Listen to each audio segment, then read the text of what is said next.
Melakukan observasi di daerah-daerah Kalsel itu memang rata-rata pecinta ayam. Kentucky itu memang kalau dari bumbu harus berani. Yang terpenting itu teknik di dalam menggoreng. Ini makanan yang dibalut dengan tepung. Jadi teknik menggoreng ini betul-betul harus menguasai.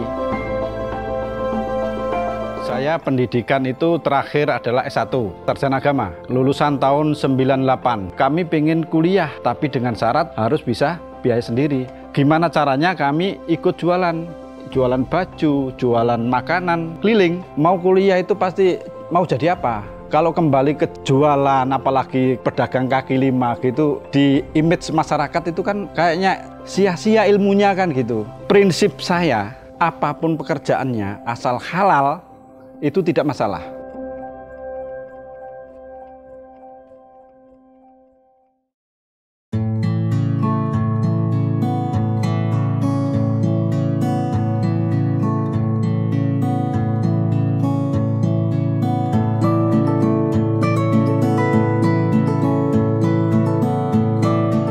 Perkenalkan, nama saya Nur Huda. Asal kelahiran saya itu dari Lamongan, Kabupaten Lamongan, Kecamatan Babat, desanya di Desa Patihan. Saya kelahiran tahun 1971, berarti sekarang itu 53.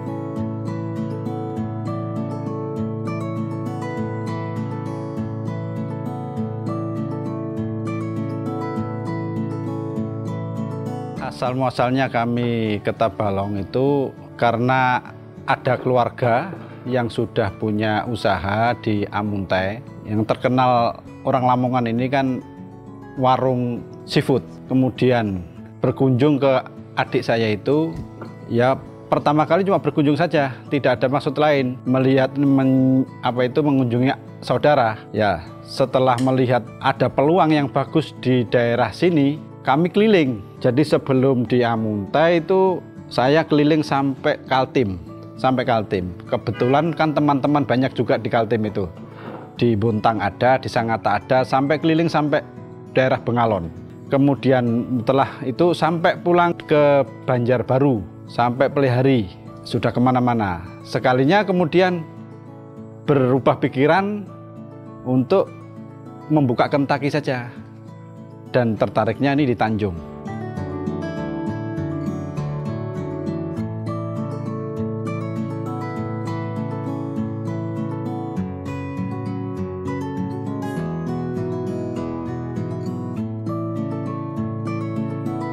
Di Tanjung itu karena satu, peluang Kentucky di Tanjung itu saya kira masih kurang.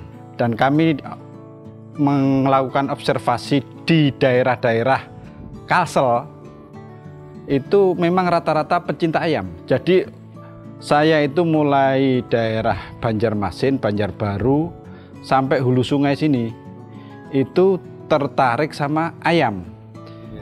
Kemudian kalau di Kaltim itu kurang. Di sana itu suka ikan. Jadi sampai ke sana. Akhirnya tertariknya di Tanjung, kami menemukan tempat yang kuanggap strategis. Dan di sini juga terkenal dengan tambang batu baranya. Jadi perputaran uang menurut saya saat itu jadi tertarik itu. Dan kemudian juga faktor geografisnya itu mendukung.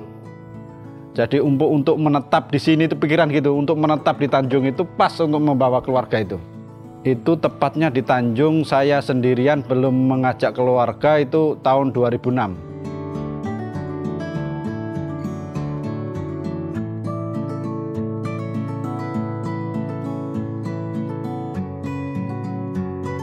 Kami menamakan fried chicken Ulin Nuha itu pertama menamakan anak kami itu di ujung nama itu namanya Ulin Nuha. Jadi terinspirasi dari itu Al-Quran surat Toha, bahwa di situ adalah ada kata-kata li Ulin Nuha yang artinya orang-orang yang berakal.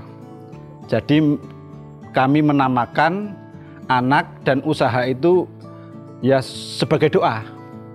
supaya mudah-mudahan tercapai. Kami termasuk golongan orang-orang yang berakal seperti itu.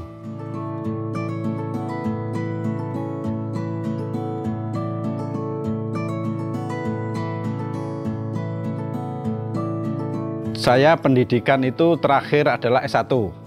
Kebetulan S1-nya itu di agama, sarjana agama. Lulusan tahun 98, jadi masih SAG. Kebetulan saya Fakultas Syariah. Jadi kalau sekarang itu SHI, Sarjana Hukum Islam. Kemudian pas jurusannya itu di jurusan perbandingan mazhab. Tertariknya jadi usaha itu memang mulai dari kuliah itu kami suka usaha. Jadi kami kuliah itu, saya kuliah itu ini, di samping kuliah juga jualan. Jadi mandiri, untuk biaya kuliah itu dengan biaya sendiri. Jadi orang tua dulu itu cuma memberikan uang muka pendaftaran. Jadi selebihnya karena kami dari background dari keluarga yang tidak mampu, bukan tidak mampu, kurang lah gitu, seperti itu. Karena saudara banyak, kami 9 bersaudara, saya anak yang nomor 5.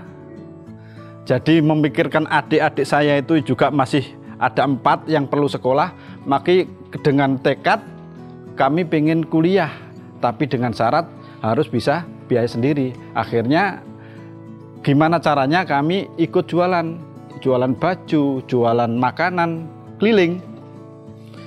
Mungkin itu yang melatar belakangi kami itu suka usaha. Jadi tidak tertarik untuk menjadi masuk ke ASN atau ke yang lain.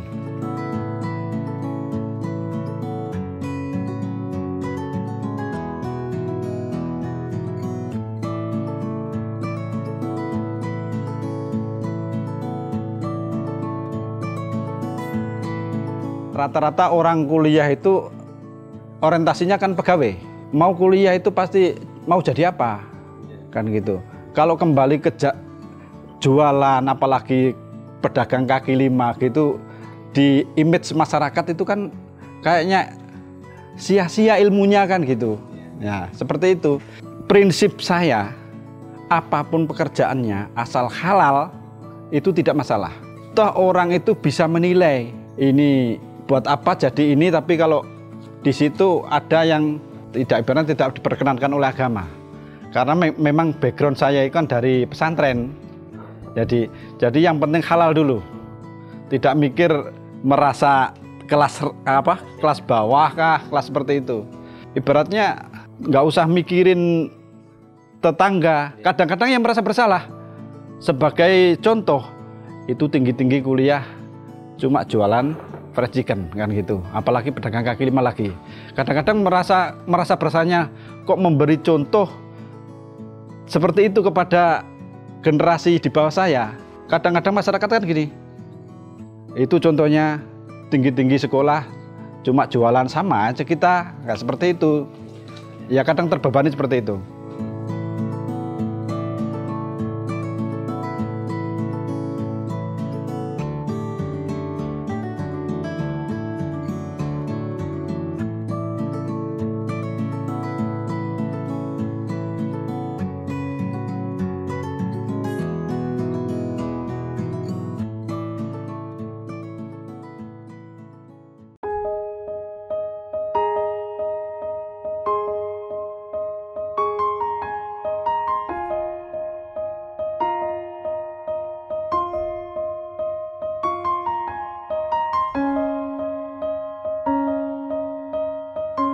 Kentaki itu resepnya itu dari saudara juga. Kemudian saya kembangkan di sini itu otodidak istilahnya. Cuma resep, nggak dipandu ini, cuma melihat. Jadi saya punya feeling, bisa saya. Ya sambil berjalan kan di situ menemukan ilmu baru. Kalau bisa renyah, bisa enak.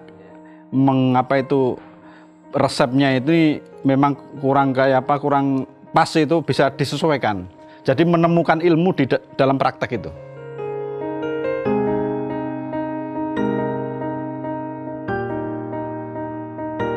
Dulu modalnya cuma 6 juta.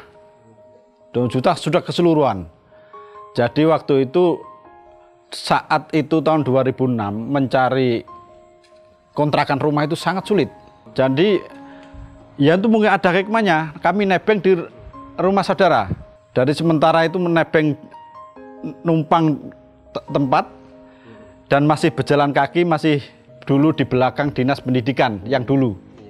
Di situ pertama kali menempati. Jadi kami jualan itu berjalan kaki dengan satu tangan kiri tepung, satu tangan kanan itu ayam di termos, berjalan kaki. Dari suka dukanya pertama kali itu.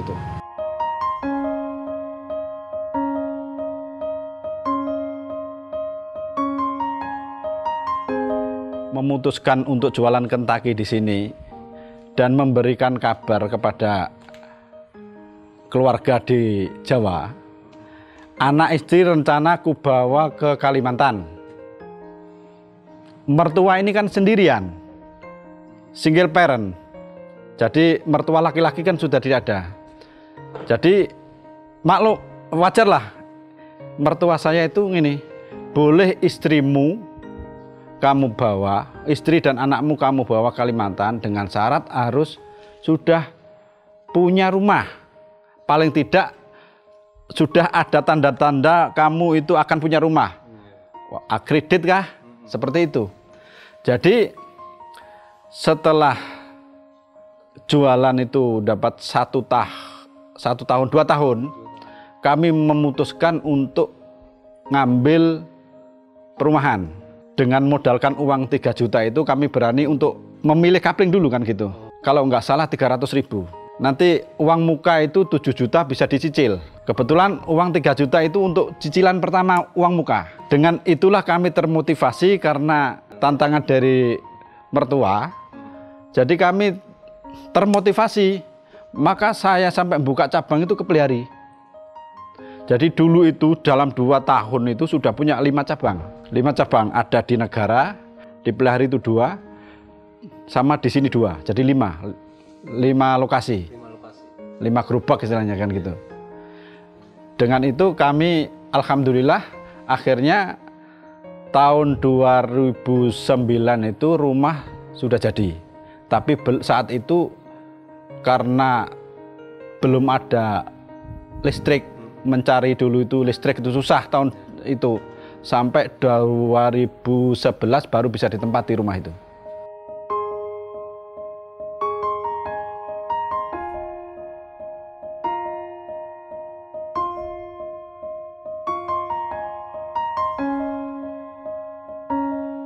Jualan Kentucky ini memang semuanya ini masih saya tangani sendiri secara konvensional. Ibaratnya ini tiap hari saya yang belanja, saya yang motong, saya yang bumbu tepungnya. Jadi anak buah itu tinggal bakso di rumah, kemudian berangkat goreng ke lokasi. Jadi mulai tahun 2006 sampai sekarang saya masih terlibat. Yaitu mungkin kekurangan. Karena apa? Karena ini banyak anak buah yang sudah bisa akhirnya mandiri. Jadi termasuk ada karyawan baru kan gitu. Jadi ngajari lagi, termasuk saya harus turun tangan langsung terus setiap hari. Jadi setelah sudah berapa banyak, ada 5 orang itu yang sudah mandiri. Ada yang buka di Jawa, ada yang buka di Amuntai, ada yang di sini.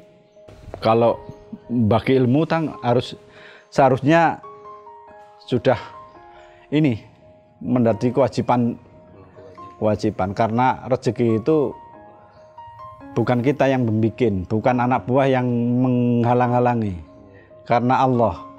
Jadi dalam prinsip saya itu resep tidak ada rahasia, asalkan sungguh-sungguh anak buah saya itu mau belajar, kuajari semuanya proses goreng. Makanya bila saya ini dalam mengajari anak buah ini betul-betul ketat, karena juga menjaga kualitas jualan saya. Kalau apa itu nggak sesuai dengan ini, apa yang saya ajarkan, saya juga yang rugi.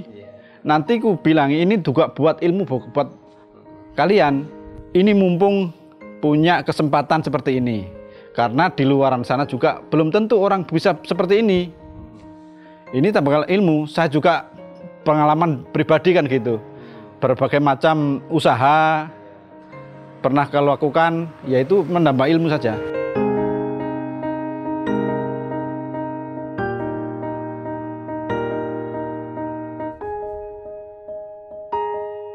Kentucky itu memang kalau dari bumbu harus berani, satu.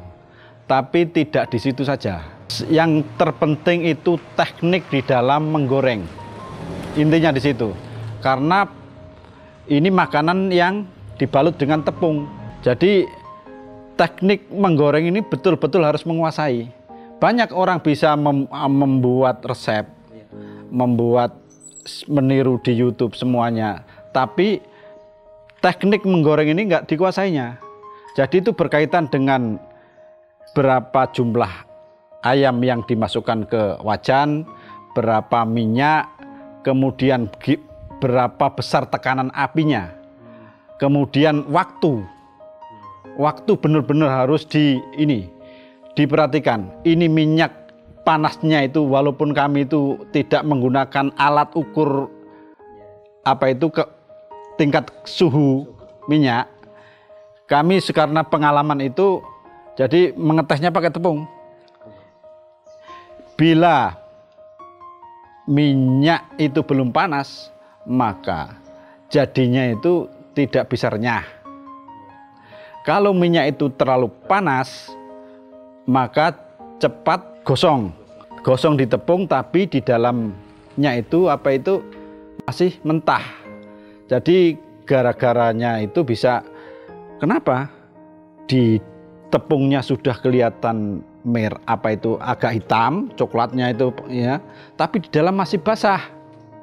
Itu karena antara panas minyak tadi waktu memasukkan tidak seimbang sama jumlah ayam juga. Itu terlalu panas minyak, makanya harus pas. Minyak dengan ukuran kepanasan segini sudah harus dimasukkan mestinya. Kalau terlalu kurang panas, malah karas, nggak bisa ngembang.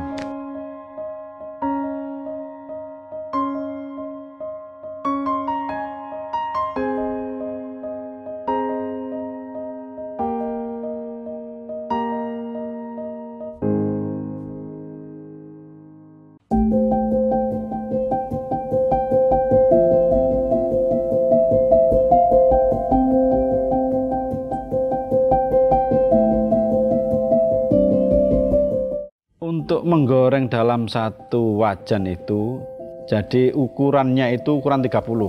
Kami isi dengan ayam 70 potong. Tapi minyaknya ada 25 liter. Kenapa saya goreng banyak? Pengalaman dulu bilang goreng sedikit, itu setelah goreng ada yang nggak kebagian. Ya jadi gorengnya sudah standar seperti itu. 70 potong itu campur. Ada dada, ada paha atas, ada paha, ada sayap.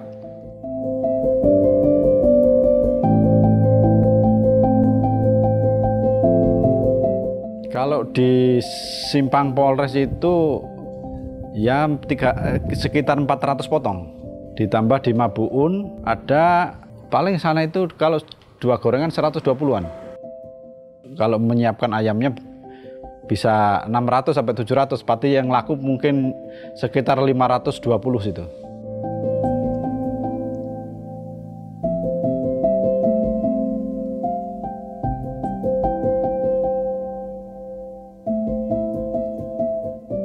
Ayamnya belinya di pasar ya yang segar, yang baru nyembelih. Karena kalau yang mungkin ada yang sudah ayam kemarin kan ada yang di es itu rasanya sudah lain, sehingga ada manis-manisnya kata orang. Jadi harus selalu fresh tiap hari motong. Dan ukurannya itu, ukuran hidup itu ukuran 2 kilo.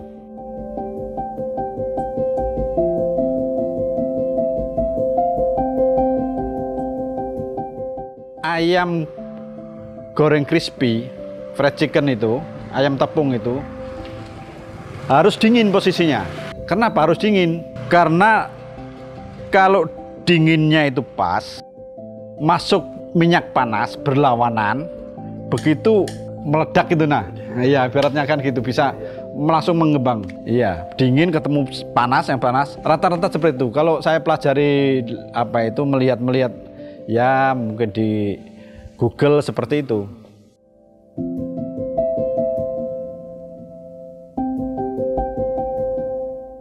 Tiap hari, libur biasanya sebulan sekali.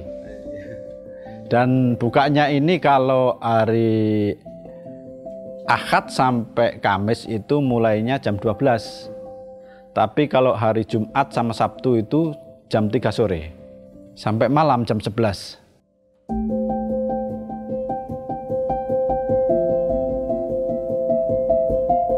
Kalau dalam kondisi ekonomi yang saat ini bisa dikalikan itu. Rata-rata satu gorengan tuh 550.000 satu gorengan. Kalau ada 6 gorengan sama mabuun, jadi ada berapa gorengan tuh? 8 per hari. Sekurang lebih sekitar 4 juta lah per hari omsetnya.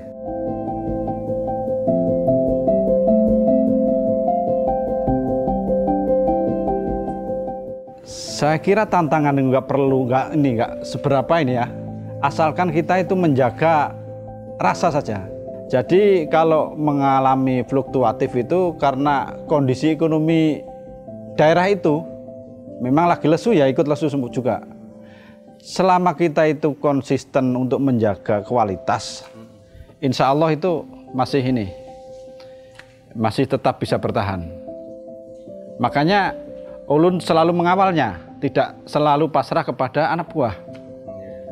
Karena ini banyak komplainan juga kan gitu dari pelanggan-pelanggan itu, bila yang goreng bapaknya rasanya lain. Nah, sering seperti itu. Jadi kadang-kadang ada pelanggan bila melihat saya yang goreng baru beli.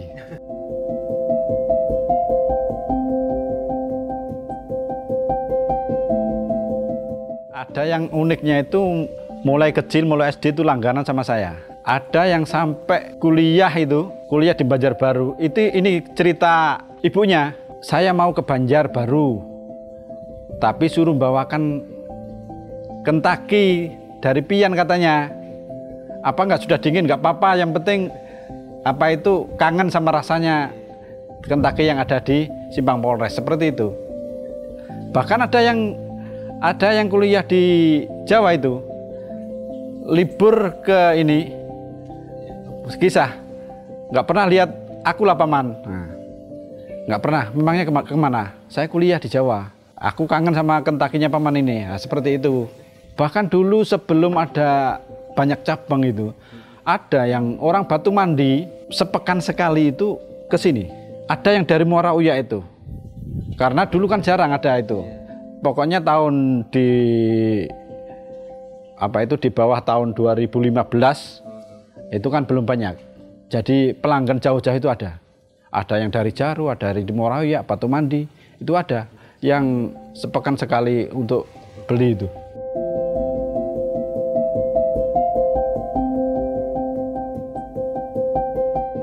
Paling tidak kami sudah bisa menyekolahkan anak-anak. Sudah bisa beli rumah. Yang terpenting itu.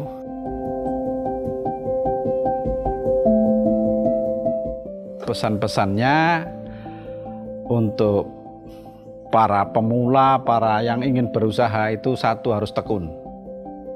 Dan jangan kenal menyerah. Dan selalu berinovasi. Selalu sering mencoba resep-resep itu. Sekarang itu mudah sekali.